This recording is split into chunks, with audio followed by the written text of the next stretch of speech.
बदरपुर का रेट था वो भी लिखेंगे और आज उन सारे वस्तुओं के क्या क्या रेट हैं वो भी लिखेंगे।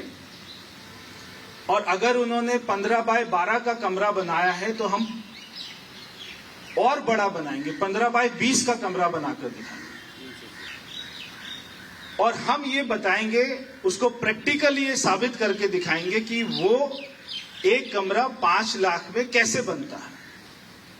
और उसी एक कमरे के पैसे दिल्ली का मुख्यमंत्री 28 लाख रुपया दे रहा है। ये एक बहुत ही बड़ी साजिश जो दिल्ली में रची गई है, कल वो जो है एक बहुत बड़ी जीत हुई है।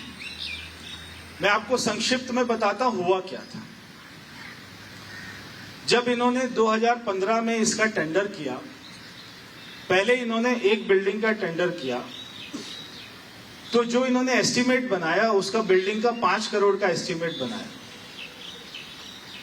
जब उसका टेंडर हुआ तो जो कॉन्ट्रैक्टर ने रेट डाला, तो जो सबसे लोएस्ट रेट था जिसको L1 बोलते हैं, वो आया 3 करोड़ रुपया, यानी कि 40% कम आया। तो यानी कि 2 करोड़ रुपया हमारा बच गया, सरकार का बच गया। तो उस कॉन्ट्रैक्टर ने 3 करोड़ में वो बिल्डिंग बनानी थी और ये कंडीशन थी कि 1 साल में वो बिल्डिंग बननी चाहिए।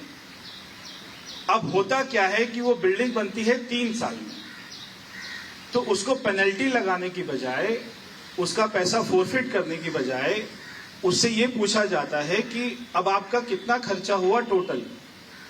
वो कहता है 3 साल में ये बिल्डिंग बनाने में मेरे 10 करोड़ रुपए लग गए। तो भाई तेरे 10 लगे या 15 लगे या 20 लगे, आपने तो 3 करोड़ का रेट डाला था, तो आपको 3 करोड़ में ही जो है बनाना पड़ेगा।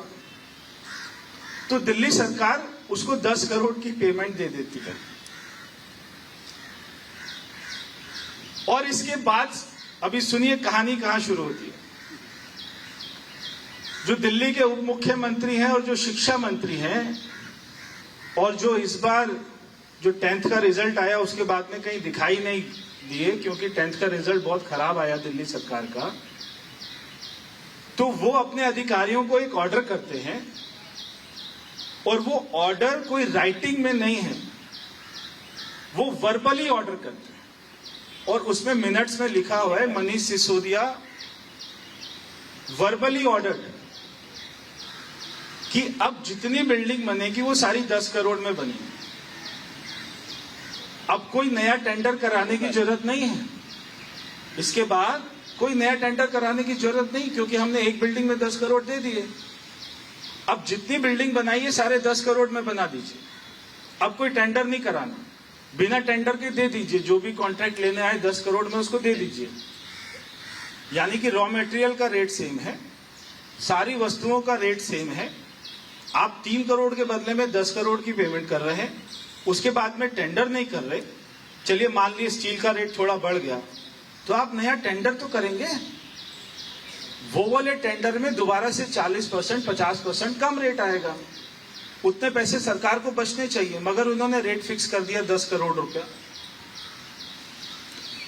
कल एक बहुत ही महत्वपूर्ण दूसरा एक हमारी जीत हुई है, पूरी भारतीय जनता पार्टी की जीत हुई है, कार्यकर्ताओं की जीत हुई है, कि हमें ये दुख था और हमें गुस्सा था कि जब देश में कोरोना की सेकेंड वेव चल रही थी, दिल्ली में 23,000 लोग मर गए।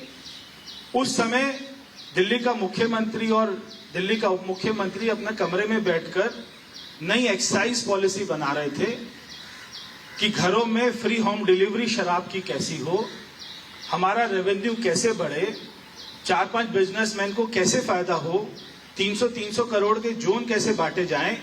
ये सोच रहे हैं। दिल्ली की जनता कह रही है हमें ऑक्सीजन दे दो, हमारा बाप मर रहा है, हमारी माँ मर रही है, हमारा बेटा मर रहा है, हमें ऑक्सीजन दे दो, हमें कोई है हॉस्पिटल बना दो, हमें भर्ती करा दो, जो भारत सरकार ऑक्सीजन दे रही है उसके लिए ट्रक खरीद लो। मगर मुख्यमंत्री उप मुख्यमंत्री नई शराब की पॉलिसी बनाने में व्यस्त थे। उसी महीने में जो पिछले साल का मई और जून का महीना था, जब लोग मर रहे थे, लाशें का ढेर लग रहा था, शमशान घाट में जगह नहीं थी जलाने के लिए। उस समय दिल्ली का मुख्यमंत्री केजरीवाल वो शराब पॉलिसी बना रहा था। इससे खराब बात किसी भी कोई मुख्यमंत्री के लिए और कोई जन नेता के लिए हो नहीं सकती है। तो कल इन्होंने अपनी शराब पॉलिसी वापस ली। क्यों ली? क्योंकि उनको डर है कि अभी एजेंसी और जाएगी खोदने के लिए और आपसे पूछताछ करेगी। जितना तुम चलाओगे उतना तुम मरोगे, क्योंकि एक एक जोन के आदमी से 20-20 करोड़ रुपया कैश लेते हैं। उस सारे पैसे को पंजाब के गोवा के इलेक्शन में यूज करते हैं। तो ये कल उनको पॉलिसी वापस लेनी पड़ी दिल्ली सरकार की। ये कल दूसरी हमारी बहुत बड़ी जीत है। और मैं यहां पर यह भी कहना चाहता हूं कि हाई कोर्ट ने जो सत्येंद्र जैन के बारे में टिप्पणी करी है, दिल्ली के मुख्यमंत्री को थोड़ी बहुत अगर शर्म हो, वो अपनी बहन से सीख ले, ममता बनर्जी से। जहां पर उसके मंत्री के यहां छापा पड़ा तो 50 करोड़ रुपया से ज्यादा कैश मिला, सोना मिला। कम से कम उसने हटा तो दिया। कम से कम अपनी बहन से सीख लो भाई। आप अपने मंत्री को हटा क्यों नहीं रहे?